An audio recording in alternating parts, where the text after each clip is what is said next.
ฆ่าแล้วตั้งนาฆ่าแล้ว ไปว่าได้แล้วไปว่าได้แล้วมันเป็นเมาแล้วประจักษ์ก็ยังไม่ทันได้กินเบียร์นะ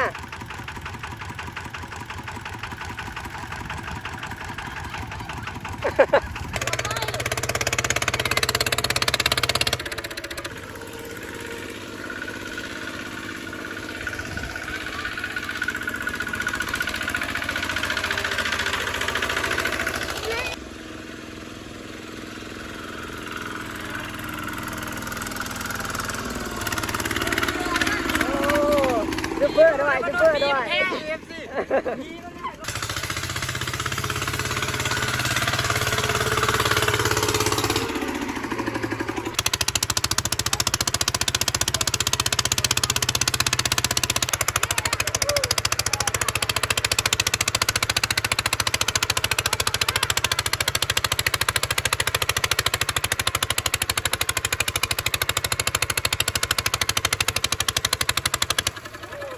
สบายดีทุกคนคลิปนี้อยู่กับสองเกียร์ไก่โดยไทยสิ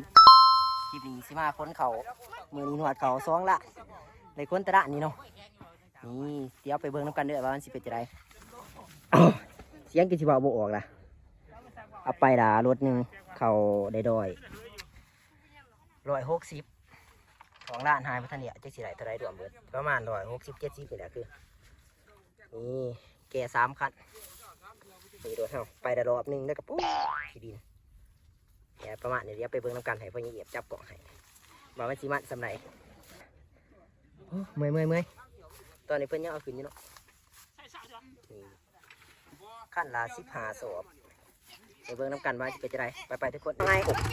ไปเบิ่งน้ำกันว่าสิมันสำไรเนาะกวดตั้งนานกวดไปตามไปเบิ่งรถเฮาเนาะให้พ่อเหยียบจับเกาะให้มาดิคนรอจังหวะเลยดีแล้ว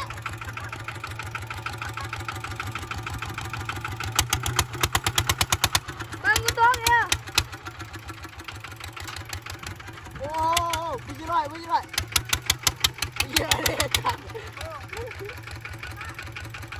ท่าหนึ่งเลยบุญท่าหนึ่ง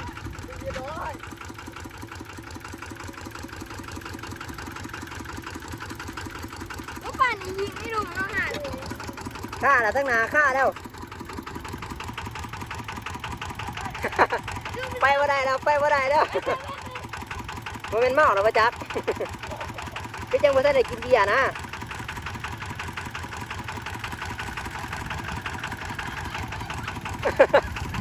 ฮัดครับเ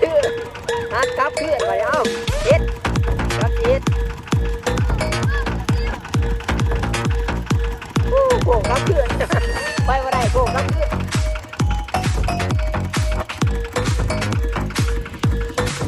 ไม่ได้นะ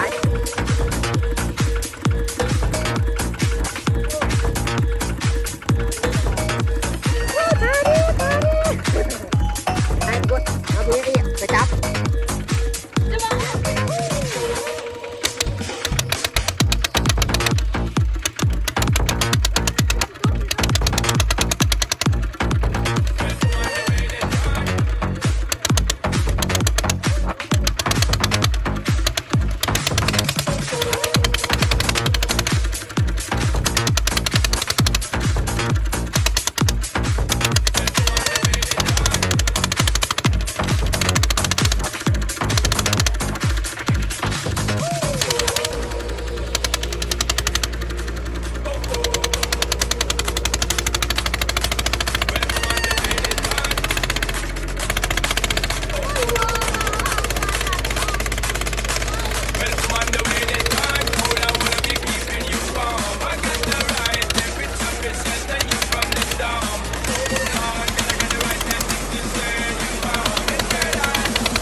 ตลาดอะไรล่างไม้เกินเดี๋ยวว่าไปหัวเตียงเลยซะมันเกิดหมองมันแล้วอย่าคิดเป็นเงาไปทุกคนไปฮะตอนนี้ก็หัวอันนั้นเนาะหัวเต่าละหัวได้บานเลยมันก็ได้ช่วยเขาตลาดอะไรทางก็ได้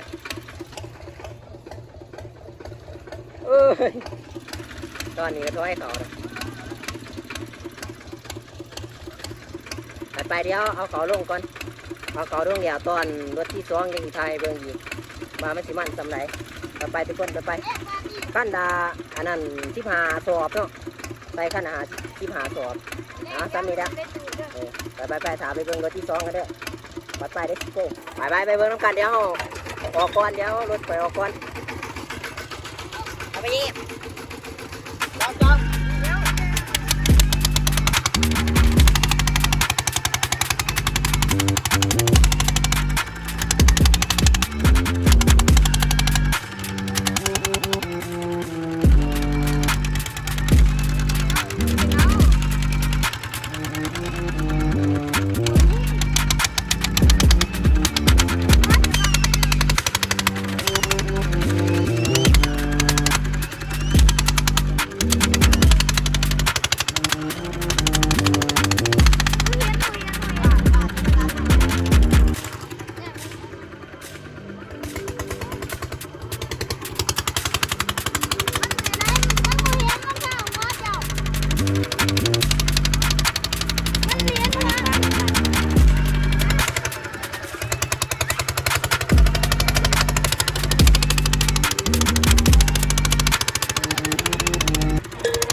อันตราย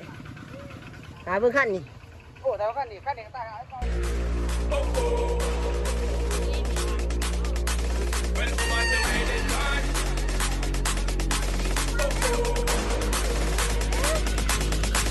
When I'm on the way this time, cold, I wanna be keeping you warm. I got the right temperature, it's just that you from the storm.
โอ้โหมีค่ะ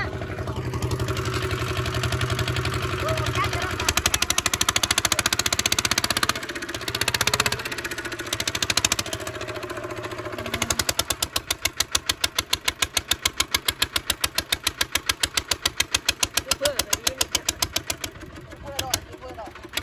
โอ้วิวโคตรงามเลย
ไปได้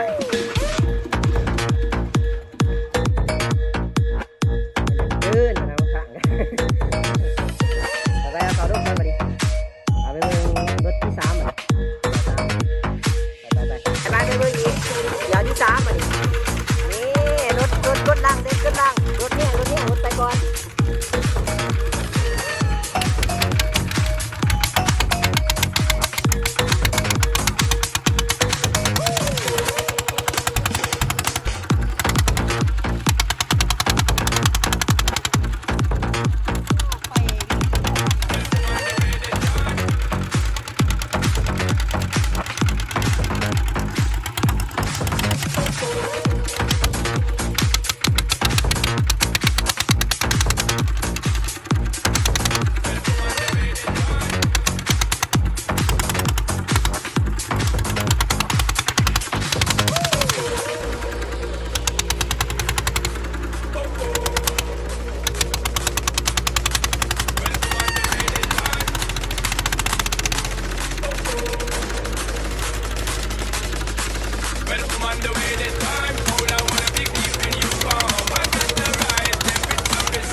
มเธอเด้อเธอนี้เด้อ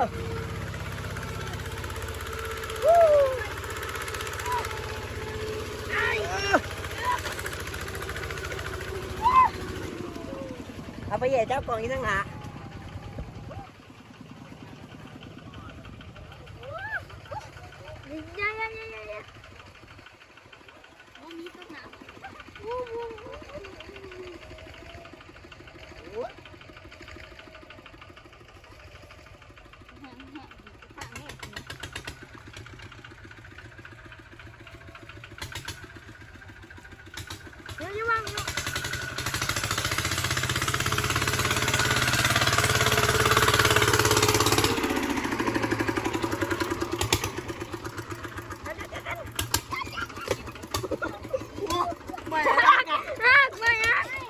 เกิด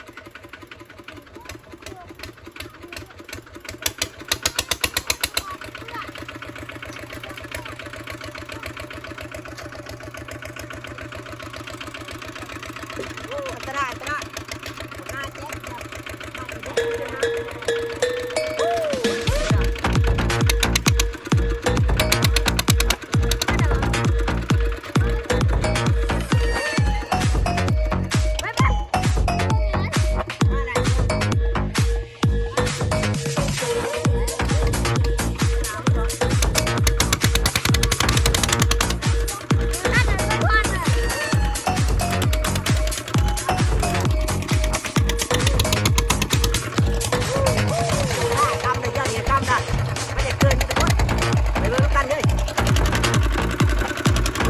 เป็นยังเนาะดูนะมันแห้งอยู่ดูนะมันแห้งอยู่ก็เป็นได้ก็ได้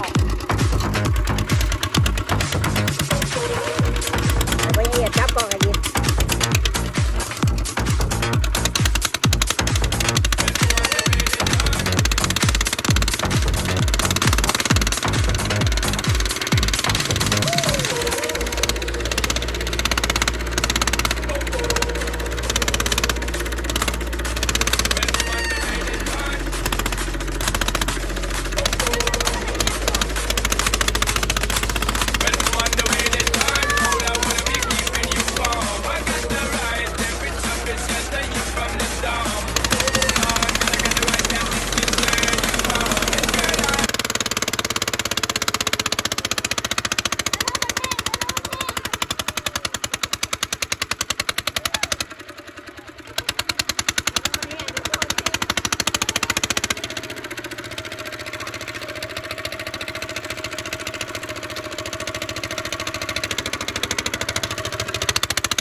ได้ครับเดี๋ยวทุกคนปิดไฟทำเดี๋ยวถามไปเบิ่งน้ำกันว่าไม่จะเป็นจะไร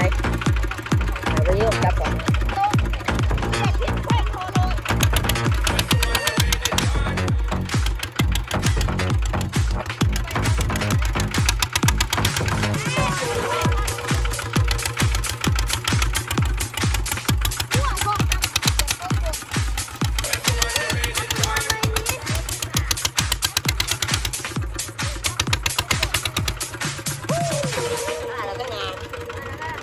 บ้านหลังซ่าเนี่ยไปอยู่เนี่ยไปอยู่เนี่ยว่าไงก็อยู่ซะพาเบิ่งรถเท่า เมื่อจะได้ไปแห้งข้าไปเลยเอาเด็กเอาไปแล้วเราไปลงข้าวกัน เอาอีกบ้างพี่ไปเลยยังเอาพี่ไปเลยพี่ไปเลย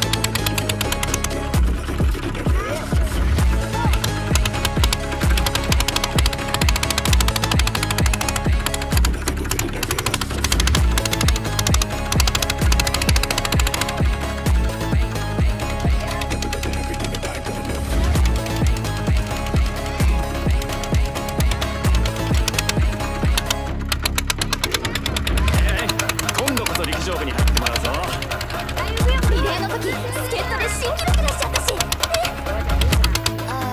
暑いからバス大学見に行くからさ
มันจะเกิดไฟอยู่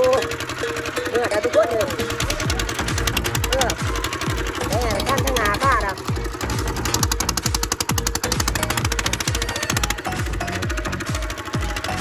ตัวได้ข้าดตามมาไปแห้งมากบาท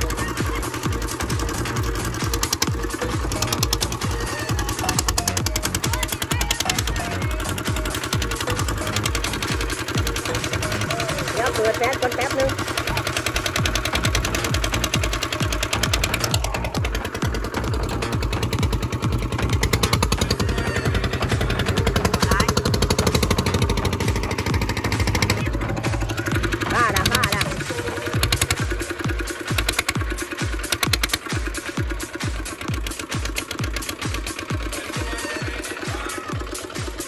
ไปมาเย็บลูกไปตายทั้งหนาลูก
ละ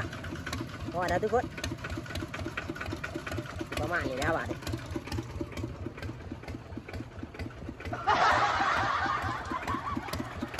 เดี๋ยวเขาลงก่อนจะสีสรุปให้เบิ่งไปอู้ตารถคนหลัง ตารถวันนี้อันตรายดีอยู่ตารถฝึกกันบต่อพี่เด้อของเถะเดี๋ยวบติดเปิดได้นี่ใส่หมอไฟอีกตอนนี้ก็ต้องเอาเขาลงอยู่ไปเอาเขาลงก่อนมานี่อันตรายได้หลังจากนี้ก็เอารถเขามาเดี๋ยวนะตอนนี้ก็ขนลงเดี๋ยวนะสรุปเนาะในปั่นกันพูด70 สอบอย่าไปเบิ่งเขาเด้อเอาไว้มองได้เขาจ้าน้ำพุทธทิพย์ไปแล้วนี่เขาห่อไว้นี้คำแล้วก็อยากเกาะอยากมั่วนี่เนาะพร้อมหนุกนี่70 สอบกับที่ประมาณนี้เด้อทุกคนเบิ่ง0.5เสียงไกลมันมั่วเอาเนาะ0.5มันเหมือได้ไปมาทันมาตะอยู่นี่ได้ประมาณนี้แหละสภาพมีแบบอยากโพดดีๆสภาพเนี่ยตรายได้เหมาะจะสิบอกแล้วเมื่อยแฮะวันนี้ก็สิประมาณนี้แหละจักวัดมันเบิ่งน้ำกันเนาะเป็นจังสันแหละซ้ำเดี๋ยวทางมาก็ได้ตาไปเบิ่งEP 2ตัวนี้เสียเป็น EP 1 2 ล้านยังอีก2 ล้านเนาะบ่ทันได้หนวดยังอีก2 ล้านเฮาจังสิอัปเดตให้เบิ่งอีกเป็นจะได้ก็จะไปเบิ่งน้ำกันไปมันนี่ขอจบคลิปไปโอ้ก่อนที่จบคลิปกะฝากกดไลค์กดแชร์กดติดตามให้ทุกคนเพื่อเป็นกำลังใจให้คลิปต่อไปเนาะไปทุกคนขอจบคลิปไปนี่ไป let's go สรุป